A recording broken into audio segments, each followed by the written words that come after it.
You know that feeling when your whole world shifts in a single moment, when everything you thought you understood suddenly turns upside down, when you're standing at the edge of something terrifying and beautiful at the same time.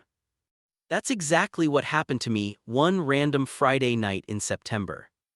My name's Alex, I'm 24 and I live in Seattle working as a graphic designer for a small tech startup. Pretty normal life, right? Normal apartment, normal job, normal circle of friends. And among those friends was Marcus, my best friend since college. We known each other for 6 years. He was the guy I could call at 3 a.m. when life felt too heavy. Marcus was the kind of person everyone liked being around, 62, athletic from his baseball days, warm brown eyes, and a laugh that could light up a room. He carried this easy confidence that made people feel safe around him. Women loved him, he dated plenty through college, and now he was seeing someone named Jessica. Marcus was straight. That was a fact I'd accepted long ago, just like the sky is blue or coffee keeps me alive in the mornings. I'd been out since sophomore year. Marcus was always supportive, never awkward, never distant. He came to Pride with me, wore a rainbow shirt, and even defended me when a drunk guy made a rude comment at a bar. He was that kind of friend, my brother in all but blood. That's all we'd ever be, or so I thought. Until that night, the night everything changed. It was raining the way it always does in Seattle, not quite a storm, but enough to make everything damp and cold. I was at home, half focused on a design project when my phone buzzed. Marcus just canceled our plans. Movie night at yours, I'll bring the good snacks. I smiled. This had become our thing whenever plans fell through: junk food, movies, and a quiet night in.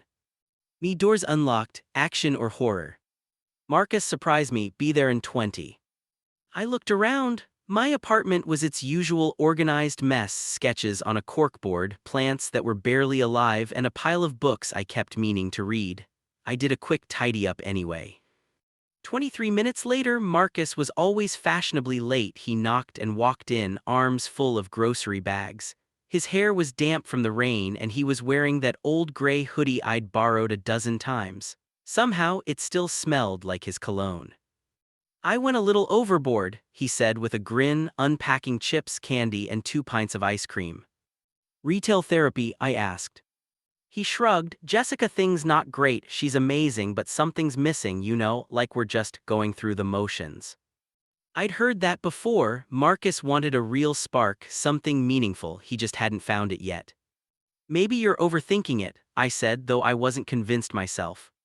Maybe, he murmured, scrolling for a movie. And please, no more depressing A24 films, I'm still recovering from the last one. Hey, Aftersun was a masterpiece. It was devastating, Alex, I cried for an hour. I laughed. Fine, you picked tonight. We settled on an action thriller, car chases, explosions, nothing too deep. But here's the thing about being so close to someone for years: silence isn't just silence, it's space for thoughts to creep in. And lately, mine had been drifting somewhere dangerous. Like how his laugh made my chest tighten, how his hand brushed through his hair, how close he sat on the couch, his warmth brushing against me, the scent of rain and cologne filling the air. I'd been ignoring those thoughts for months. They were a risk, one that could destroy our friendship, because Marcus was straight, and Marcus was my best friend. The movie played on, but my attention didn't. I kept stealing glances until he finally paused the screen. You okay? He asked. Yeah, just work stress, I lied. He looked at me, really looked, with those sharp brown eyes. You sure that's all? I'm sure, play the movie. But he didn't. He turned more toward me. Alex, come on, I know when something's wrong. My heart started racing. It's nothing, really. Is it a guy? He asked quietly. You seeing someone? No, I said quickly. My love life's still a wasteland. When's the last time you even went on a date? 3 months ago, that guy from the coffee shop, Trevor. It didn't work out. He was nice, I said softly, just not the right fit. What does that even mean? I hesitated. How could I tell him the reason no one ever felt right was sitting right in front of me? I guess I'm looking for someone who gets me, I finally said. Someone who feels like home, someone I don't have to explain myself to, someone who makes me feel like I'm exactly where I'm meant to be. The room went quiet except for the rain tapping against the window. That sounds lonely, he said gently, waiting for someone like that. It's not about perfect, I said, it's about real, about connection. Something shifted in his eyes. You really believe that kind of connection exists? Don't you? Isn't that what you're trying to find with Jessica?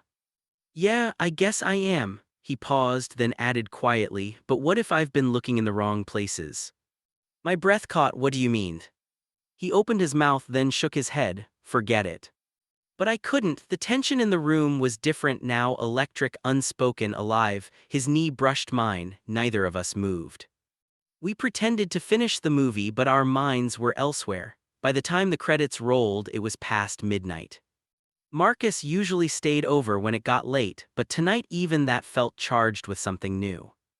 I should probably head home, he said softly, but he didn't move. It's late, just stay, I offered. Yeah, okay. I grabbed the spare pillows and blanket, but when I turned, he was standing by the window, looking out at the city lights blurred by rain. Alex, he said finally, voice low, can I ask you something? My heart was pounding. I didn't know it then, but whatever he said next would change everything. Sure. He turned toward me and there was something different in his expression, something vulnerable, almost scared. Have you ever felt something you knew you weren't supposed to feel? The question hit me like a punch to the chest. What do you mean? I asked quietly. He ran a hand through his hair, that familiar nervous gesture. I mean, what if everything you thought you knew about yourself turned out to be wrong, or maybe incomplete? I couldn't breathe. Marcus, what are you saying? He took a step closer. I'm saying maybe I've been lying to myself, maybe we both have. The silence between us felt razor thin, like a tightrope I was terrified to move on. Outside, the rain had turned heavy, sheets of water racing down the windows, blurring the city lights into soft watercolors. Marcus, I whispered, barely finding my voice, what are you talking about? He was close now, close enough that I could see the uncertainty in his eyes and the slight tremor in his hands. The confident, self-assured man I'd known for 6 years suddenly looked completely unsure of himself. I've been having these thoughts, he said slowly, choosing each word with care. For months, maybe longer, I kept pushing them away, telling myself it was just stress or confusion or some kind of quarter-life crisis. My heartbeat was so loud I was sure he could hear it. What kind of thoughts? He let out a shaky laugh, the kind that keep you up at 3 a.m., the kind that make you question everything you thought you knew about yourself. He looked straight at me, the kind that are about your best friend. I froze, I couldn't move or breathe. This can't be happening, I thought, but it was. When Jessica canceled tonight, Marcus continued, stepping closer again, I was relieved, because it meant I could come here, be with you. And that's when I realized I'm always relieved when I have an excuse to see you. I'm always finding reasons to text you, to call you, to show up at your door, and with her, with every girl, something always missing. But I kept pretending that was normal, that I just hadn't met the right person yet. Marcus. Let me finish, he said, his voice breaking slightly. 3 weeks ago at that bar with Jordan and Chris, you were laughing at something Jordan said. The way the light hit your face, I couldn't look away. And I realized I never can. I'm always aware of you, always watching. When you told me about that guy Trevor, I felt sick, physically sick. I told myself it was just me being protective, but that was a lie. My mind was spinning. All the moments I'd brushed off, the looks, the touches, the late-night talks, they suddenly made sense. Had I been blind to what was right in front of me? I'm scared, Alex, Marcus said softly, his voice cracked. I'm terrified because I don't know what this means. I've never felt this way about a guy before. I've never felt this way about anyone before. And I don't know if I'm reading this wrong, if I'm about to ruin the most important friendship in my life. But I can't keep pretending anymore. I can't keep lying to myself about what I feel when I'm around you. The walls I'd built over the years started to crumble. Everything I'd buried, every quiet feeling I thought I'd lost, came rushing to the surface. How long, I asked, my voice shaking, how long have you felt this way? He hesitated. I don't know exactly, maybe it's always been there under everything, but if I had to name a moment since that weekend at your parents' cabin, the one for your birthday. I remembered it instantly, 3 days of hiking, cooking awful meals, staying up late by the fire. It had been perfect and painful all at once, because for those few days I'd let myself imagine we were something more. I thought I was going crazy that weekend, I admitted. You kept doing these little things, making my coffee just right, remembering my favorite songs, brushing your hand against my back when we hiked. I told myself to stop reading into it, that you were just being you, being a good friend. I wasn't just being a friend, Marcus said quietly. I don't think I have been for a long time, I just didn't know how to say it or if I even could. He was so close now I could feel the warmth radiating from him. The air between us felt electric, every nerve in my body alive and trembling. Say something, he whispered. Please, Alex, tell me I haven't completely misread this. Tell me I'm not alone in feeling this way. The dam broke. You're not alone, I said, my voice barely holding together. God, Marcus, you're not alone. I've been fighting this for so long. I told myself it was impossible, that I had to get over it because you were straight and my best friend and I couldn't risk losing you. But every guy I've dated, I compared them all to you, and none of them measured up because they weren't you. Something in his expression softened, relief, hope, disbelief, all tangled together. What do I make you feel? He asked. Like home, I said simply, like I'm exactly where I'm supposed to be. He smiled then, this small, beautiful, vulnerable smile that made my chest ache. You said that earlier, he murmured. That's what you're looking for, someone who feels like home. Yeah, I whispered, I was talking about you. I know, he said softly, I think part of me knew too. We stood there, inches apart, the rain pounding against the windows, the city lights melting into the night. Time felt suspended, the world shrinking until there was only us and this fragile, beautiful truth between us. I don't know how to do this, Marcus admitted. I've never, with a guy. We don't have to figure it all out tonight, I said gently. We can take it slow. He nodded, but before I could say another word, he stepped closer. His hand came up to my face, thumb brushing my cheek, and then he kissed me. The world exploded into feeling. His lips were soft, uncertain at first, and I leaned in, my hands finding his waist, pulling him closer. The kiss deepened, grew surer, real. He tasted like rain and chocolate and everything I'd ever wanted. When we finally broke apart, both of us breathless, he rested his forehead against mine. Okay, he said, his voice unsteady. Yeah, I whispered, okay. He smiled faintly. I want to do that again, is that weird? I laughed, the sound trembling but real. Not weird, definitely not weird. So he kissed me again, this time it was sure, full of quiet certainty. His hand slipped into my hair and I pressed closer, feeling the warmth of him, the reality of him. This was Marcus, my best friend, the person who knew me better than anyone. And in that moment, he kissed me like I was something worth holding onto. We ended up on the couch, tangled together, whispering between kisses, our voices low and trembling with secrets. Marcus told me about the night he realized something had changed, when he couldn't fall asleep because he kept thinking about my smile. And I told him about all the times I'd stopped myself from reaching for him, afraid to cross that invisible line between friendship and something more. I kept telling myself I was straight, Marcus whispered against my neck, his breath sending shivers down my spine. But maybe sexuality isn't black and white, maybe it's about the person, not the gender. I smiled softly, brushing my fingers through his hair. Welcome to the rainbow, I teased. We've got cookies and incredible music. He laughed, a warm, quiet sound that rumbled through his chest. Then his smile faded and his voice turned serious. I don't even know what label fits me. Maybe I'm bi, maybe pan, or maybe I'm just Marcus, the guy who fell for his best friend who happens to be a guy. You don't need to label it, I said. You're allowed to just be you, to figure it out at your own pace. He looked at me, guilt flickering in his eyes. I feel like I should apologize for taking so long, for talking about girls all the time. I pressed my finger to his lips. Hey, you didn't know, you were figuring yourself out, there's nothing to apologize for. I'm scared, he admitted, about what this means, what people will say. My parents aren't exactly progressive.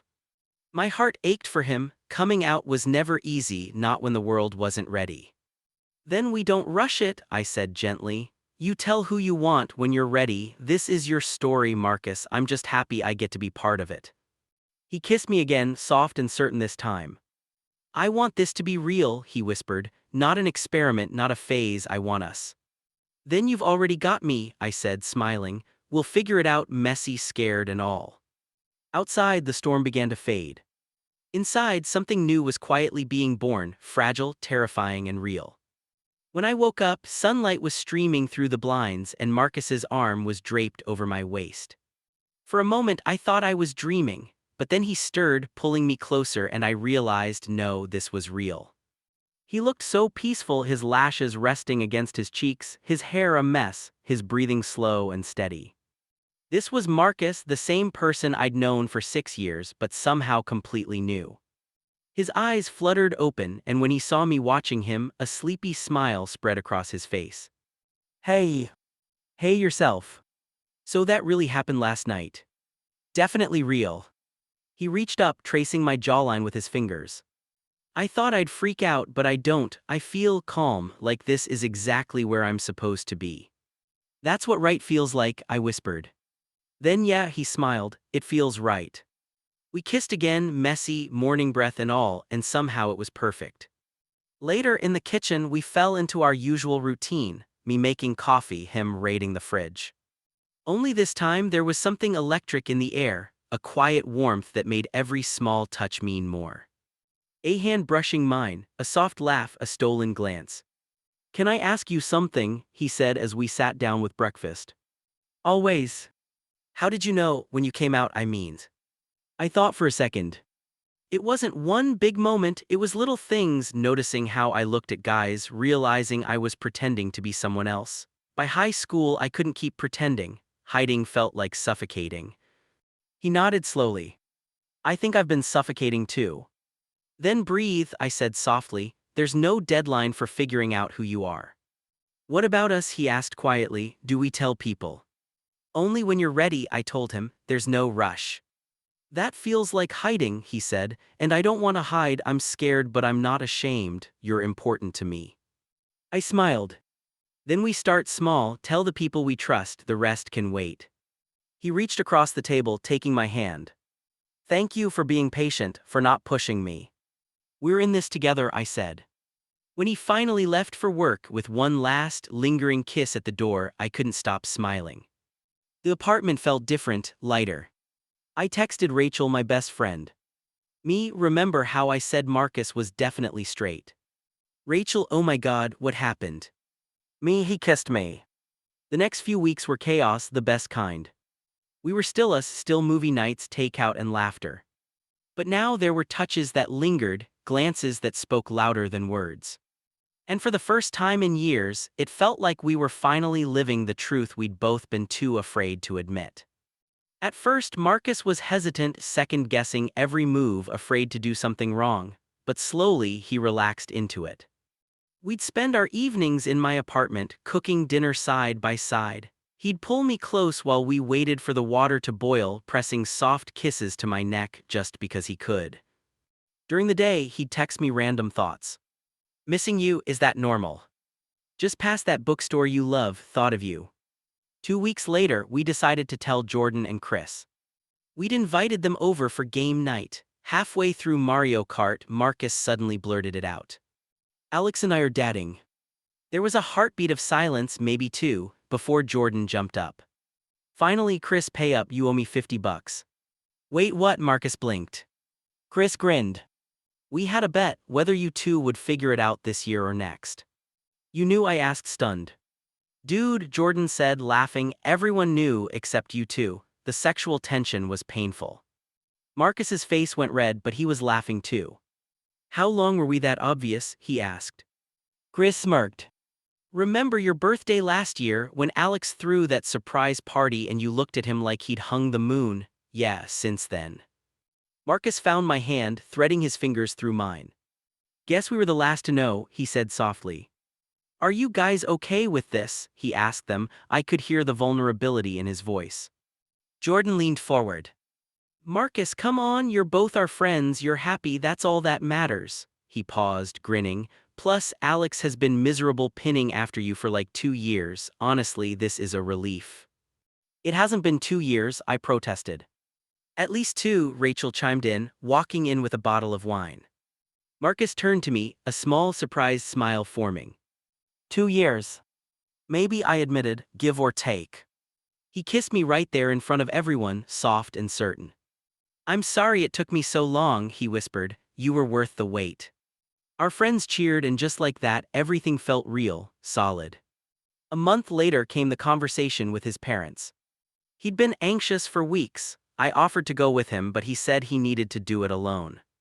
When he showed up at my apartment that night, one look at his face told me everything. I pulled him into my arms, and he held on like he was trying to keep from breaking. They didn't take it well, I asked quietly. My dad said he needs time. My mom cried and asked where they went wrong, he said, his voice hollow. They said they love me, but they don't understand. They asked if I was sure, if I was just confused. He swallowed hard. When I told them about you, about us, my dad said he couldn't support it, that he hoped I'd come to my senses. My heart broke for him. I held him tighter. What do you need? I whispered. Just be here, please. Always, I promised. We stayed like that for a long time. His pain was heavy, but underneath it was strength, the kind that comes from choosing truth over fear. I don't regret it, he said finally, meeting my eyes. Telling them, being honest, I don't regret us, Alex, not for a second. Even though it hurts, maybe because it hurts, it means this matters, you matter. He cupped my face, his eyes steady. They might come around someday, or they might not, but I'm not going back in the closet. I'm not pretending this isn't real. I kissed him, full of pride and love and every promise I could make. Over the next few months, we built a life together. Marcus moved some of his things into my apartment, a book here, a jacket there, until one day I realized his presence was everywhere. His mug in the cabinet, his laugh echoing off the walls, his warmth in every corner. He slowly came out to more people. Some were supportive, others less so. But through it all, we had each other. We fought sometimes, once over dishes, which wasn't really about dishes at all, but about fear and vulnerability. Still, we learned to communicate, to fight fair, to keep choosing each other. Our friendship, 6 years strong, held us steady. We still made each other laugh until we cried, still stayed up until 3 a.m. talking about everything and nothing. 6 months after that first rainy night, Marcus surprised me with a weekend trip to my family's cabin, the place where everything had started. We sat by the fire that first night, wrapped in blankets, watching the flames dance. Can I tell you something? He asked. Always. I used to think love would be like lightning, a sudden certainty, but with you, it's quieter. It's waking up next to you and feeling at peace. It's laughing at your terrible jokes. It's knowing that no matter what happens, I've got someone in my corner. He turned toward me, his face golden in the firelight. I love you, Alex. I think I've loved you longer than I realized, but now I'm sure. Tears stung my eyes. I love you too, I whispered, so much. He kissed me, and it felt like coming home, like every fear and every step had led us exactly here. I thought you were straight, I murmured. So did I, he said, smiling. Best mistake I ever made. Not a mistake, I corrected softly, just a longer path to the right destination. Yeah, he said, pulling me close, the best destination. Outside, the stars wheeled overhead. Inside, two best friends held each other close, building a love that was entirely, beautifully their own. A year later, we were at Pride. Rainbow flags everywhere, music pounding. Marcus had glitter in his hair and a shirt that read, not straight but willing to learn. Jordan had bought it as a joke. Marcus wore it proudly. This is amazing, he shouted over the music, his arm around my waist. His parents still weren't all the way there, but they were trying. His mom called last week just to talk. His dad texted "Love you, son" on his birthday. Small steps, but they mattered. Rachel and Jordan were somewhere near the dance stage, and Chris was taking photos, our unofficial relationship historian. Marcus suddenly stopped, turning to face me amid the crowd. People moved around us like water around a rock. Thank you, he said. For what? For being patient, for loving me through the messy parts, for being my best friend first. He kissed me, soft and sure, and around us people cheered. Not for us specifically, but for love, for freedom, for being seen. Always, I promised. He grinned, that same beautiful grin that still made my heart skip. Come on, he said, there's a drag show at the main stage we can't miss. Hand in hand we wove through the crowd. And I thought about that first night, how scared we'd been, how close we'd come to never taking the leap. But we did. And it brought us here, to this moment, this life, this love. What are you thinking about? Marcus asked, catching me staring. How lucky I am, I said, how grateful. Me too, he smiled, squeezing my hand, every single day. Above us, a rainbow flag rippled in the breeze. The sun broke through the clouds, painting everything in gold. We danced, laughing, spinning, free, part of something bigger than ourselves. His parents might never fully understand, the world might not always be kind. But we'd face it together, two best friends who chose love over fear. I love you, Marcus shouted over the music. I love you too, I shouted back, laughing. And right there, surrounded by thousands celebrating love and truth, he kissed me again. Longer this time, deeper, a promise, a beginning. You know what the best part is, he said when we finally pulled apart. What? This is just the beginning. He was right. Because love isn't the lightning strike, it's the sunrise that follows. Not the moment of realization, but the choice you make every single day. And that's our story, messy, brave, honest, and real. Not perfect, but ours. Finally, completely, beautifully ours.